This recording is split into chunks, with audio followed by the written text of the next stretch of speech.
13 अप्रैल 1919 Indian Punjab के तारीखी शहर अमृतसर के वस्त में मौजूद जलियांवाला बाग में सूरज ढलने से चंद मिनट कबल जब जलियांवाला बाग में 15 से 25 हजार अफराद जमा थे, अचानक लोगों ने एक अजीब सी आवाज सुनी। एक हवाई जहाज बाग पर कम बुलंदी से परवाज करता हुआ गुजरा। उसके एक बाजू पर एक परचम लगा था। बाज लोगों ने उसे देखकर वहां से चले जाने में खैरियत समझी। अचानक लोगों को अकब से भारी बूटों की आवाज सुनाई दी और सेकंडों में जलियांवाला बाग के तंग रास्ते से 50 फौजी नमूदार हुए, जो दो दो की फॉर्मेशन बनाते हुए ऊंची जगहों पर दोनों तरफ फैलने लगे। भीड़ के एक हिस्से ने चीख कर कहा, आ गए, और वो वहां से जाने के लिए उठ खड़े हुए। फिर एक आवाज आई, बैठ जाओ, गोली नहीं चलेगी। उसी वक्त ब्रिगेडियर रेजिनाल्ड डायर ने चीख कर कहा, गोरखाज राइट, 59 लेफ्ट। 25 गोरखा और 25 बलोच फौजियों में से नस्फ ने बैठकर और नस्फ ने खड़े होकर पोजीशन ले ली।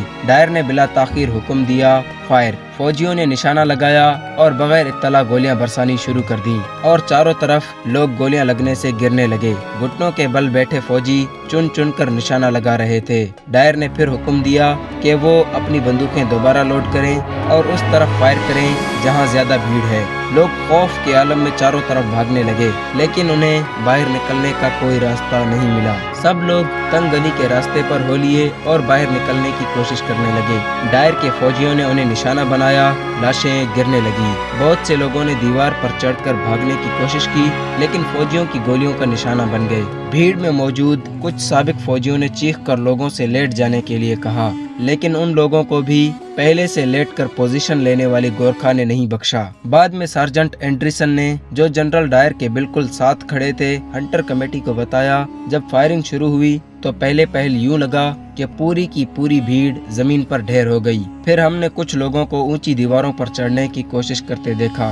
थोड़ी देर बाद मैंने कैप्टन बरगस के चेहरे की तरफ देखा। मुझे ऐसा लगा कि उन्हें काफी दर्द महसूस हो रहा था। भरपूर सिंह 13 अप्रैल 1919 को सिर्फ 4 साल के थे, लेकिन उन्हें उस दिन के वाकयात ताउमर याद रहे। उन्होंने बताया कि मैं उस दिन अपने दादा के साथ जलियांवाला बाग गया था। जैसे ही गोलियां चलना शुरू हुई, मेरे दादा मुझे उठाकर दीवार की दूसरी तरफ दौड़ने लगे। जब उन्हें लगा कि बाहर जाने का कोई रास्ता नहीं है, उन्होंने मुझे 7 फुट ऊंची दीवार के पार फेंक दिया। नीचे गिरने से मेरा बाजू टूट गया, लेकिन मैं वो कहानी सुनाने के लिए जिंदा रहा। हम इस तकलीफ में भी कई दिनों तक अस्पताल नहीं गए, क्योंकि हमें डर था कि कहीं हम पर और जुल्म ना ढाए जाएं। जैसे ही फायरिंग रोकने का हुक्म दिया गया, फौजी उतनी ही तेजी से बाहर चले गए जिस तेजी से वो अंदर आए थे। डायर उछलकर अपनी गाड़ी में बैठे और रामबाग की तरफ चले गए। उनके फौजी उनके पीछे पैदल मार्च करते हुए चले। उस रात जलियांवाला बाग में गोलियों का शिकार होने वालों को कोई तिबी इमदाद नहीं मिली,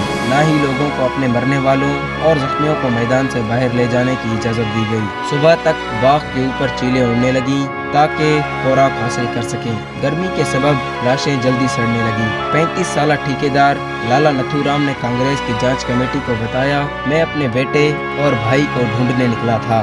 मुझे अपनी पगड़ी सर पर रखने में बहुत मेहनत करनी पड़ रही थी, क्योंकि गोश्त हासिल करने की कोशिश में चीलें अपनी चूंचों से सर पर हमलावर थीं। इस वाक़ये के 3 माह बाद जब कांग्रेस का वफद जांच के लिए पहुंचा, उस वक्त भी फिजा में लाशों की बदबू मौजूद थी।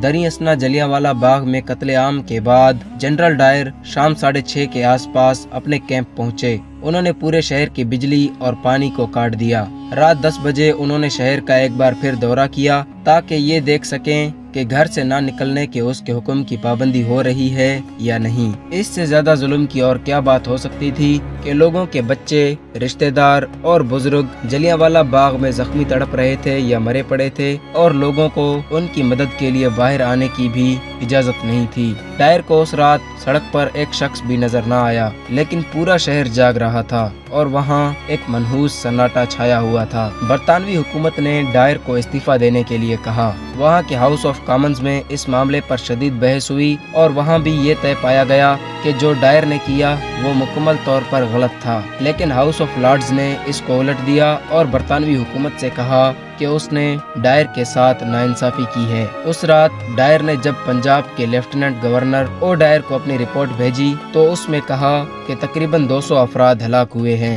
لوگوں کو پتہ نہیں چلا کہ کتنے لوگ مرے، کیونکہ وہاں خوف کا ماحول تھا۔ انگریزوں کی طرف سے کہا جا رہا تھا کہ اگر آپ جلیانوالہ باغ میں موجود تھے تو آپ نے حکومت کے خلاف غداری کی، اس لیے لوگ بتا ہی نہیں رہے تھے کہ ہمارا کوئی رشتہ دار مرا یا زخمی ہوا۔ اس واقعے کے خلاف احتجاج کرتے ہوئے مہاتما گاندھی نے اپنے تمام تمغے واپس کر دیے۔ رابندر ناتھ ٹیگور نے وائس رائے چیمز فورڈ کو خط لکھ کر نائٹ ہوڈ کا اعزاز واپس کر دیا۔ اس کے بعد ہندوستانیوں اور برطانیہ کے درمیان جو خلیج پیدا ہوئی اسے کبھی ختم نہیں کیا جا سکا، اور اس واقعے کے 28 سال بعد انگریزوں کو ہندوستان سے جانا پڑا۔